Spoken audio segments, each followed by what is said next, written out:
24 घंटे हमारे गेट कभी बंद नहीं होते। अच्छा। स्कूलों में आपने देखा होगा कि हाँ, भी छुट्टी हुई और ताले लगा के चले जाते हैं। हाँ। हमारे दरवाजे इस आम लोगों के लिए, विद्यार्थियों के लिए 24 घंटे खुले रहते हैं। आप आए थे, आज संडे का दिन था, आपने भी सोचा होगा कि स्कूल बंद मिलेगा शायद। तो ये जो बच्चों के कई लड़के हैं, ये फोटो लगे हुए हैं, ये सारे आपके अचीवर्स हैं? ये हमारे सर 1 साल के अचीवर हैं। हमारे पास इतना स्पेस नहीं है। अगर हम 8 साल के अचीवर लगा देंगे तो आपको इन दीवारों पे सिर्फ बैनर ही बैनर नजर आएंगे। अब स्पेस कम पड़ गया हमारे पास। अच्छा जी। जो आपका स्कूल का द्वार है ना जी, मैं उस पे भी देखा था, बेटी बचाओ बेटी पढ़ाओ का जो लोगो है वो भी लगा हुआ था। बिल्कुल। बोलने की, सोचने की, करने की स्वतंत्रता देता है स्कूल बेटियों को कि आगे बढ़े, लाइफ में अच्छा करें।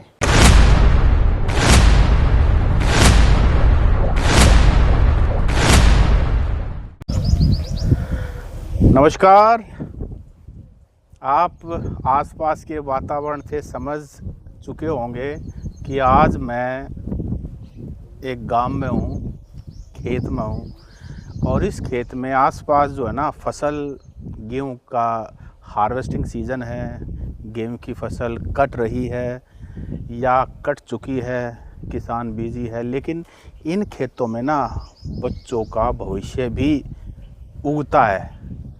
और ऐसे ही एक महानुभाव से मैं आपको मिलवाऊंगा जो अपनी कॉरपोरेट नौकरी छोड़ करके गांव में अपनी ज़मीन पर बच्चों की शिक्षा के लिए, क्वालिटी एजुकेशन के लिए स्कूल चला रहे हैं। और इनकी जो फैकल्टी है वो DU से पढ़ी हुई फैकल्टी है, और बच्चे जो हैं बड़ी अचीवमेंट्स हैं। 10th में, 12th में, हरियाणा बोर्ड में बड़े अच्छे रिज़ल्ट आते हैं, टॉपर्स में रहते हैं। नवीन प्रकाश शोरान, आज इनसे मैं आपको मिलवाऊंगा क्यों इन्होंने अपनी कॉरपोरेट नौकरी छोड़ी और यहाँ इनको ऐसा क्या मिलता है जो इनको महानगरों में मोटे सैलरी पैकेज में नहीं मिल पाया।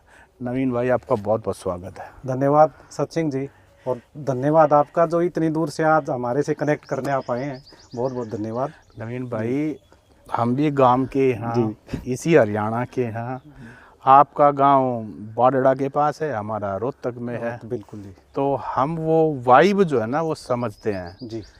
ये हम जहाँ खड़े हैं ये कौन सी जगह है, आसपास के कौन से गांव हैं? शुरुआत यहाँ से करते हैं।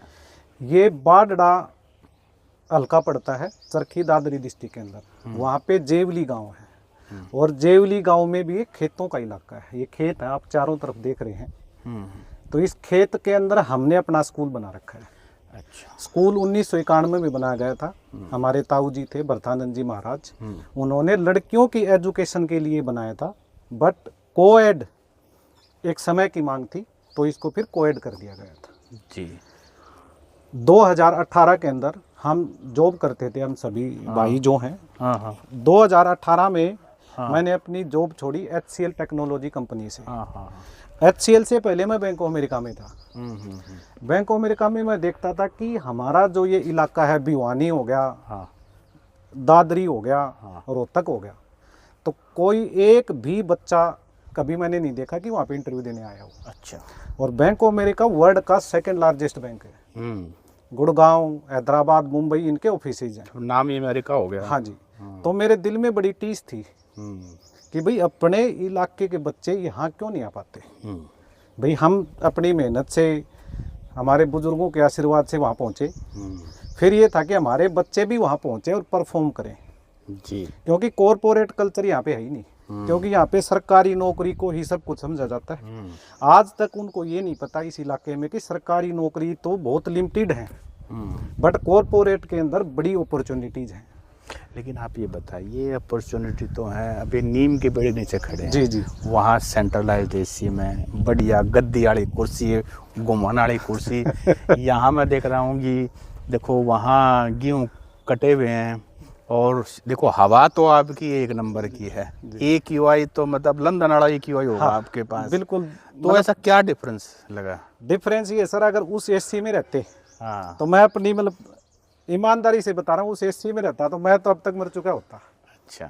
ये खुली हवा और ये जो वातावरण है ना, इसने मेरे को जीवन दान दिया है। And it's time to revert back to society. भाई जिस सोसाइटी में रह के हम इतनी अच्छी सांस ले पा रहे हैं, तो अब उस सोसाइटी को रिवर्ट करने का भी एक टाइम है। अच्छा नवीन जी, ये भी बताओ कि अगर आपको शिक्षा के क्षेत्र में जाना था तो किसी भी बड़े महानगर में, आपके आसपास रोहतक भी है, दिल्ली में भी कर सकते थे, हैदराबाद में भी कर सकते थे, कहीं भी बढ़िया से जहाँ हाई पेइंग कैपेसिटी हो, कहीं भी बढ़िया सेटअप कर देते, आपको तो नौकरी भी कहीं भी मिल जाती। बिल्कुल मिल जाती सर। आज मैं मतलब I have the capability to open the school in any महानगर। मतलब funding I don't have any issues, कोई भी प्रॉब्लम नहीं है। बट यहाँ पे क्या था कि मुझे अपनी सोसाइटी को रिवर्ट करना था। दूसरी चीज़, एक मिनिमम खर्चे के अंदर अच्छी एजुकेशन प्रोवाइड करवाना। यहाँ पे आप देख रहे हो ना, ये सारी हमारी ज़मीन है। अच्छा। हमने खरीदी नहीं। ये बिल्डिंग बना दी, सारी दादा लाई है। दादा लाई है जी। अच्छा, जिसमें हम खड़े हैं। जी, इसमें हम खड़े हैं। अच्छा, ये तो सारे पेड़ और सारे ये आपके हैं सारे? ये सारे हमारे जी। सारे देख रहे हो जमीन, साथ में ये हमारे चाचों की हमारी जमीन है। ये सामने अच्छा। सामने ये हमारी परिवार की है? हाँ, अपने परिवार की है। अच्छा। तो ये है कि कम से कम खर्चे में अच्छी एजुकेशन हम इन बच्चों को दें, क्योंकि इलाका है जी हमारा। स्कूल में भी देख, हाँ, बिल्कुल विजिट करते रहेंगे। हाँ। जी। इसमें जैसे पेइंग कैपेसिटी नहीं है, एग्रीकल्चर बेस्ड सभी लोग हैं। हम ये चाहते हैं कि एग्रीकल्चर बेस्ड ये रहें, बट ये बच्चे अच्छी नौकरी पे जाएं, कॉरपोरेट में जाएं, सरकारी नौकरी लें। इतनी बेस्ट एजुकेशन हम इनको मिनिमम कॉस्ट के अंदर प्रोवाइड करवाना हमारा मोटिव है। अच्छा, इसलिए महानगरों की बजाय इस गांव में आए। अच्छा, देखो, एक तो आपने एक्सप्लेन किया कि ये आपका अपना गांव है जी, यहाँ आपके दादा लाई ज़मीन है, तो यहाँ आप, जैसा आपने कहा, to give back society, to give back, जहाँ से आपने जन्म लिया, जहाँ आपके पुरखे जन्म हुए, उनको आप वापस लौटाने आए हो। बिल्कुल जी। 1991 में ये शुरू हुआ। आपकी एंट्री फुल टाइम कब हुई? मेरी एंट्री यहाँ पे, आपकी जानकारी के लिए सचिन जी मैं बता दूं कि सबसे पहला 10वीं का छात्र मैं ही था यहाँ पे, इसी स्कूल से 1999 के अंदर। तो यहाँ के अल्मा मेटर भी हो आप? जी बिल्कुल। And it's very proud matter to us कि आज मैं यहाँ पे सरवाइव भी कर रहा हूँ। हाँ। तो 2018 में मैं यहाँ पे आया अपनी जॉब छोड़ के। हाँ। बैंक ऑफ अमेरिका से मैं HCL में गया। HCL से फिर मैंने अपनी जॉब छोड़ के मैंने सोचा कि अपनी सोसाइटी में चलते हैं। हाँ। और इन बच्चों को अच्छी चीज़ों के लिए तैयार करते हैं। संत प्रीतानंद सीनियर सेकेंडरी स्कूल, आपने इंग्लिश में भी लिखा हुआ है जी, हिंदी में भी लिखा हुआ है, कोड नंबर 22210, मोबाइल नंबर भी ये आपका है। तो ये आपका मेन गेट है? ये मेन गेट है जी हमारा। मेन गेट के सामने भी है। हाँ। दूसरी चीज, 24 घंटे हमारे गेट कभी बंद नहीं होते। अच्छा। स्कूलों में आपने देखा होगा कि हाँ, छुट्टी हुई और ताले लगा के चले जाते हैं। हाँ। हमारे दरवाजे इस आम लोगों के लिए, विद्यार्थियों के लिए 24 घंटे खुले रहते हैं। आप आए थे, आज संडे का दिन था, आपने भी सोचा होगा कि स्कूल बंद मिलेगा शायद। हमें तो ये लगा था कि खुलवाना पड़ेगा। तो मेरे हिसाब से दरवाजे गार्ड खड़ा मिलेगा, लट लिए। गार्ड हम ही है यहाँ पे और हमारे बच्चे। अच्छा। पिछले 8 साल के अंदर हमने इस सोसाइटी में, जो मैंने आपको सबसे पहले बताया था कि हमारा मोटिव है give back to the society, पिछले 5 साल का अगर रिजल्ट हमारा देखोगे तो हमारे हर साल हरियाणा पोजीशन आई है। अच्छा, मैं डिस्ट्रिक्ट की बात नहीं कर रहा, 10वीं 12वीं 10वीं में पिछली बार हमारी पूरे हरियाणा में 5वीं पोजीशन थी, जिले में 2री पोजीशन थी। मुख्यमंत्री ने हमारे बच्चे को सम्मानित किया था, सैनी जी ने। ये सामने देखो, ये फोटो इस बच्चे की लगी हुई है, दिखाई जाए। बिल्कुल, हाँ जी। संत प्रीतानंद सीनियर, ये प्रीतम पुत्र श्री विनोद कुमार। अच्छा, ये तो प्रीतम वही है जिसका इंटरव्यू भी हरियाणा टॉक्स पे भी आया था। बिल्कुल, हरियाणा टॉक्स पे इसका इंटरव्यू आया था सर। ये बच्चा आपके स्टूडियो में आया था। जी। और इसको अच्छी अपॉर्चुनिटी मिली थी। अभी ये +2 क्लास का विद्यार्थी है। अच्छा, 10+2 का। हाँ जी। इससे और वो 3 नाम और देखो, सूरज, अभय, गौरव, वो हमारे स्पोर्ट्स पर्सन है सर। ये नेशनल खेल के आए हैं वॉलीबॉल के अंदर। अच्छा, ये भी तीनों हमारे विद्यार्थी थे। डिस्ट्रिक्ट में टॉप पोजीशन आई इनकी, फिर स्टेट में और फिर नेशनल खेले तीनों। सर्वांगीण विकास कर रहे हो। एक तरफ हरियाणा टॉपर है, दूसरी तरफ आपके पास नेशनल प्लेयर है। इसके बाद तो सर सांस्कृतिक प्रोग्राम जो होते हैं जी, जो बच्चों का ओवरऑल डेवलपमेंट की जहाँ तक हम बात करते हैं, वो ये फोटो आप यहाँ जी या इस गेट के पीछे देख पा रहे हैं। हाँ, डिस्ट्रिक्ट लेवल पे 2nd पोजीशन आई थी हमारी। अच्छा। हमारे जो विधायक जी हैं, उमेश पातुवास जी, हाँ, इन्होंने हमारे बच्चों को सम्मानित किया था। ये देख पा रहे हैं आप, संत प्रीतानंद सिंह, अच्छा ये वाला, जी जी, अच्छा सांस्कृतिक, हाँ जी, 26 तो जनवरी के उपलक्ष्य में। एकेडमिक, स्पोर्ट्स, कल्चर, इसके साथ साथ हम बच्चों को यूपीएससी के लिए तैयार करते हैं। हमारा मोटिव ये नहीं है हाँ, कि बच्चा हमारे यहाँ से +2 पास किया और हमारा उससे कोई लेना देना नहीं है। अच्छा, हम जब तक वो बच्चा लाइफ में सेट नहीं हो जाएगा, जब तक हमारे साथ है। अभी हमारे 5 बच्चे विजन आईएएस के अंदर कोचिंग कर रहे हैं दिल्ली, हाँ, और आने वाले 1-2 साल में कम से कम 3-4 आईएएस आपके हरियाणा टॉक्स पे इंटरव्यू देने आएंगे। वाह जी वाह। फिर आप उनकी रैंकिंग पूछना कितनी है। हाँ, एक बच्चा हमारा पिछले साल, हाँ, उसका 400 समथिंग रैंक आया, जितेंद्र कुमार है, सिविल सर्विसेज के अंदर। अच्छा, वो इसी यहीं 8 का साल मैटर है। 8 साल पढ़ के गए हैं, फर्स्ट क्लास से लेकर 8th क्लास तक। तो आपके यहाँ ये बताइए कि प्रेयर कहाँ होती है? ये प्रेयर का ये है सर, सामने स्टेज। अच्छा, ये जो है, हाँ, ये इलाका है। तो ये गाड़ियाँ नहीं होती ये गाड़ियाँ नहीं होती सर, ये आज संडे है तो इसलिए गाड़ियाँ खड़ी हैं यहाँ पे। हाँ। ये पूरा जो है ये एरिया प्रेयर और वाला वो एरिया स्टेज है आपका? वो स्टेज है सर हमारा। चलिए स्टेज पर भी एक बार प्लीज देख के आते हैं।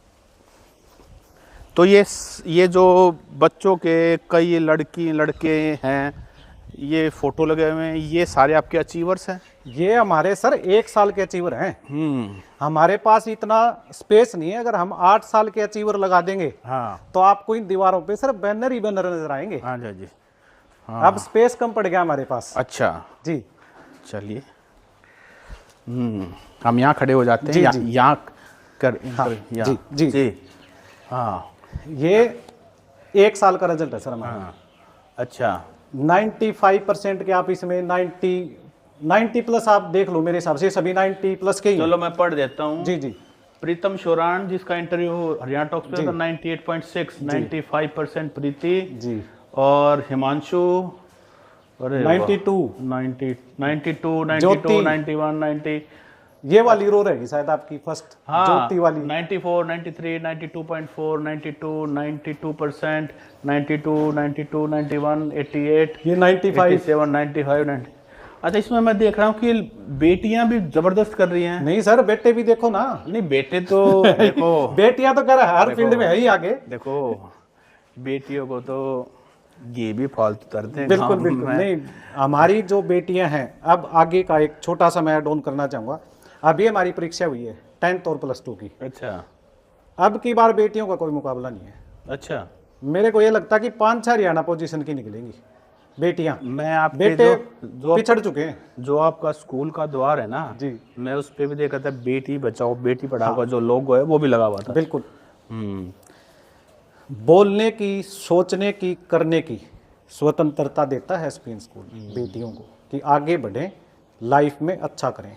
वैसे मैं नवीन जी आपको बताऊं, बारडा में मैं पहले भी आया हूं, कई बार आया हूं, लेकिन मैं आया हूं जो फोगाट सिस्टर्स का गांव है वो भी बारडा में ही जी है। जी बिल्कुल। उन्होंने भी अंतर्राष्ट्रीय मंच पर अपनी पहचान बनाई है, और कौन नहीं जानता आजकल फोगाट सिस्टर्स को, चाहे गीता फोगाट हो, बबीता हो, विनेश हो, संगीता हो, ऋतु हो, सभी जानते हैं। सभी जानते हैं। और अब तो घर घर में, देश में क्या, हरियाणा में क्या, देश में विदेश में भी जानते हैं। हाँ, विदेश में भी जानते हैं। तो इसी मिट्टी की वो पैदाइश है। बिल्कुल, बारडा की। बिल्कुल। हल्का तो बारडा ही लगता हाँ है। जी, क्रांतिकारियों की भूमि है बारडा तो सर। अच्छा, बताइए, क्रांतिकारी पैदा होते हैं यहाँ पे। हाँ, लेकिन आपने शिक्षा की क्रांति तो हमें देख ही रहे हैं सर। बस जीवन में ये है कि कोई उद्देश्य इंसान का होना चाहिए। पैसा हर कोई कमा लेता है, बट अपनी सोसाइटी को अपलिफ्ट करने की जिम्मेवारी जो लेता है, मेरे हिसाब से वो इंसान ठीक होता है। अच्छा नवीन जी, आप कॉर्पोरेट नौकरी छोड़ के आए, आपने ये इतना अच्छा आप कर रहे हैं, तो इसको लेकर के कोई ना कोई आपका विज़न भी ज़रूर होगा, क्योंकि रूटीन में जिसको एक बार बाहर निकल जाए, चीज़ों को देख ले बड़े बर्ड आई व्यू से, तो उसके सपने भी बड़े होते हैं। इस स्कूल को लेकर के, शिक्षा को लेकर के क्या आपका विज़न है? मेरा विज़न ये है, हम यहीं पे पले बढ़े। यहाँ पे मैंने देखा कि गवर्नमेंट जॉब से अलग, और गवर्नमेंट जॉब में भी जो छोटी नौकरियाँ होती हैं, क्लर्क लग गए, फौज में लग गए, और फौज में भी सिपाही, मतलब ऑफिसर्स फौज में बहुत कम यहाँ पे हैं, सिविल सर्विसेज में बहुत कम हैं, कॉरपोरेट में बहुत कम बच्चे जाते हैं। मेरा लाइफ का, मेरा विजन और मेरे स्कूल का विजन यह कि ऑफिसर्स पैदा करना, उनको उस डायरेक्शन में लेके जाना, उनको उस बारे में बताना।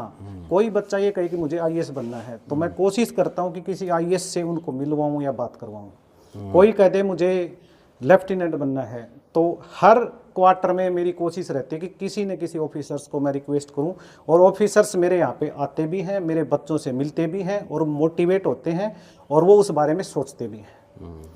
जेएनयू यूनिवर्सिटी के बारे में मैंने, सब लोग जानते हैं कि जेएनयू क्या चीज़ है, तो मैंने अपने बच्चों को बोला कि वो भी एक यूनिवर्सिटी है, आप वहाँ के लिए भी तैयारी कीजिए। मेरा एक बच्चा जेएनयू भी गया है, मेरे बच्चे डॉक्टर भी बन रहे हैं, और अभी मैंने आपको बताया कि आईएएस भी, उसकी भी तैयारी वो में लगे हुए हैं। ये मेरा विजन है, मेरी पर्सनल ये सोच है कि मैं इन बच्चों को एज ए ऑफिसर के रूप में देखना चाहता हूँ। अच्छा, ये बताइए कि जिनके बच्चे यहाँ पढ़ने आते हैं वो कौन है, क्या करते हैं? बेसिकली सर किसान कम्युनिटी के लोग हैं, वो किसान मजदूर, सर्विस वाले कोई एक आध हैं, ज़्यादा सर्विस वाले मेरे पास नहीं आते हैं। उनको मैं एक ही चीज़ कहता हूँ कि आप अपने बच्चों के ऊपर मेहनत कीजिए, फोकस कीजिए। आपको इस गरीबी से, अगर आप ये सोचते हो बहुत कम एकड़, जैसे 2 एकड़ का ज़मींदार है, कोई 3 एकड़ का ज़मींदार है, फिर भी वो इतनी मेहनत करके अपने बच्चों को पढ़ा रहे हैं, तो मेरा फोकस यही रहता है कि उनको मुख्य धारा में शामिल करना।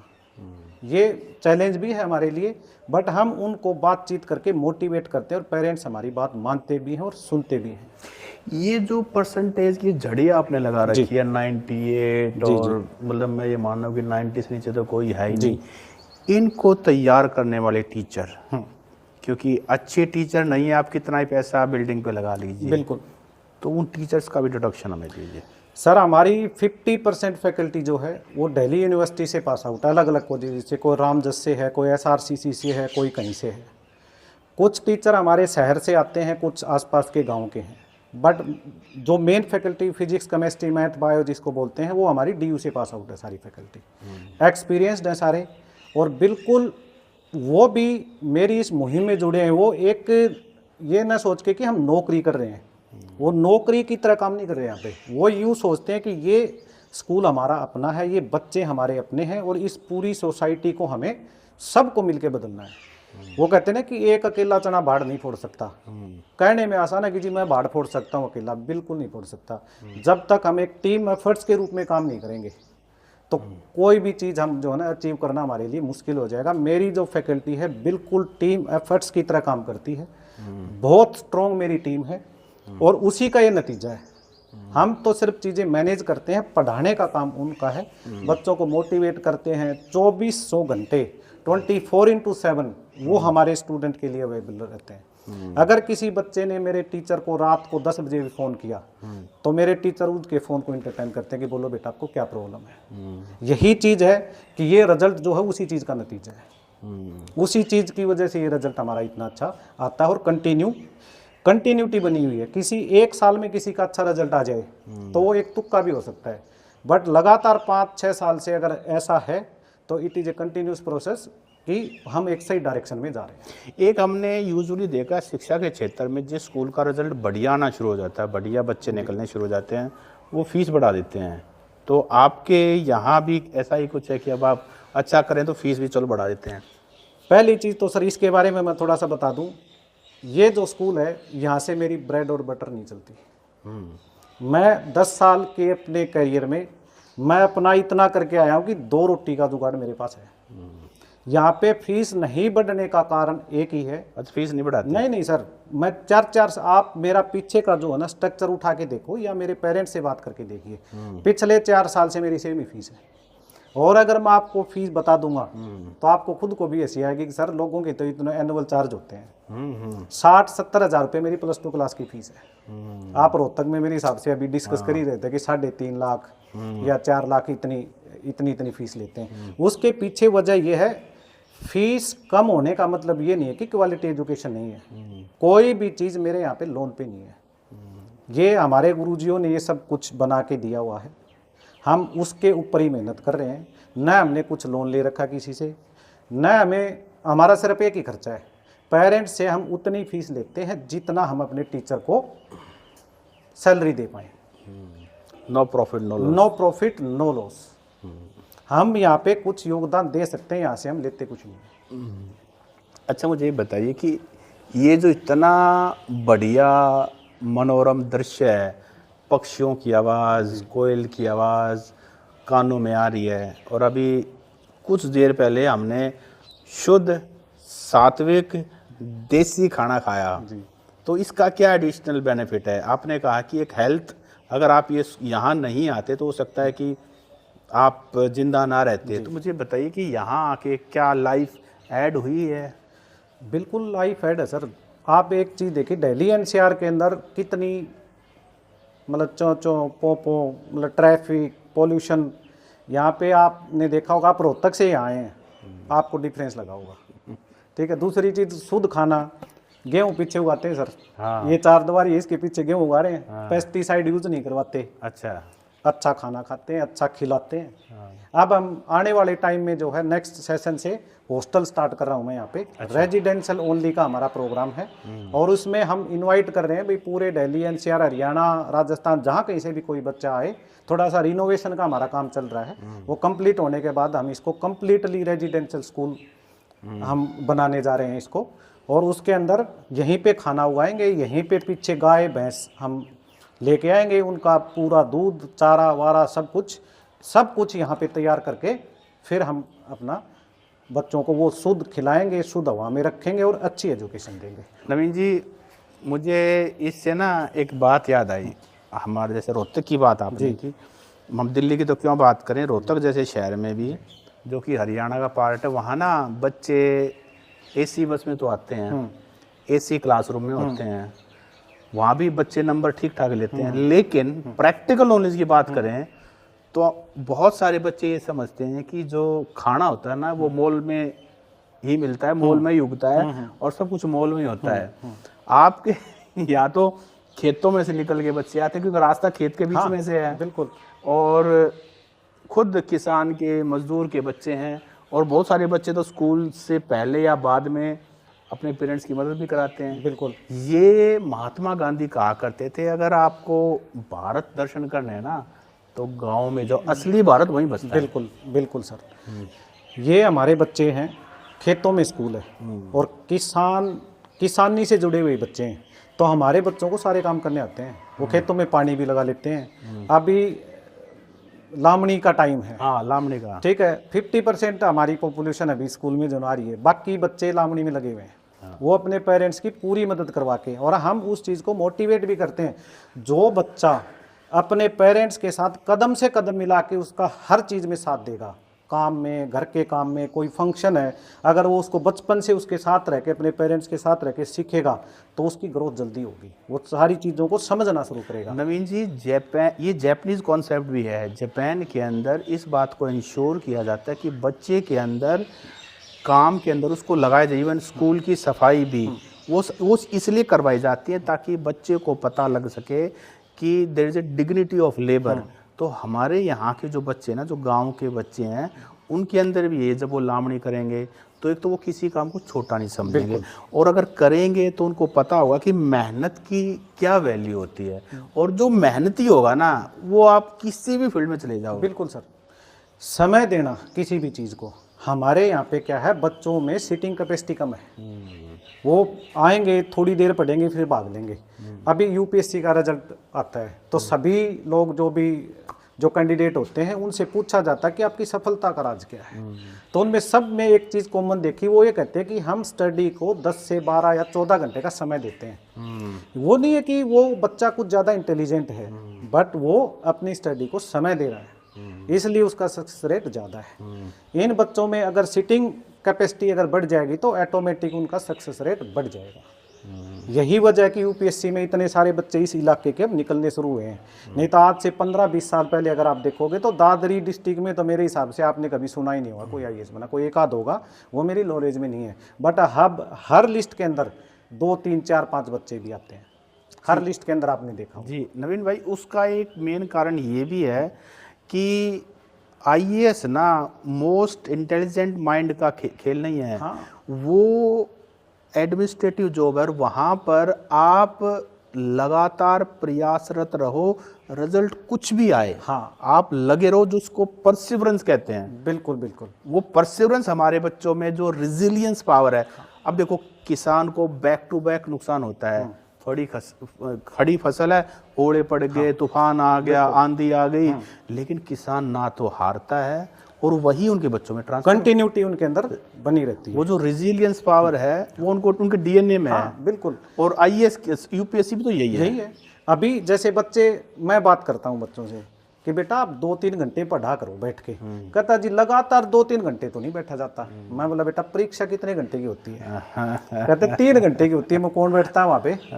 You have the ability to do something, but आपको अपने आप को पहचानने की जरूरत है जी। फिर उनको समझ में आया, अरे सर तो बात तो ठीक कह रहे हैं, 3 घंटे तो बैठना ही है, तो हम बैठ के पढ़ भी क्यों न लें। जी जी। तो कैपेसिटी तो है उन बच्चों के अंदर।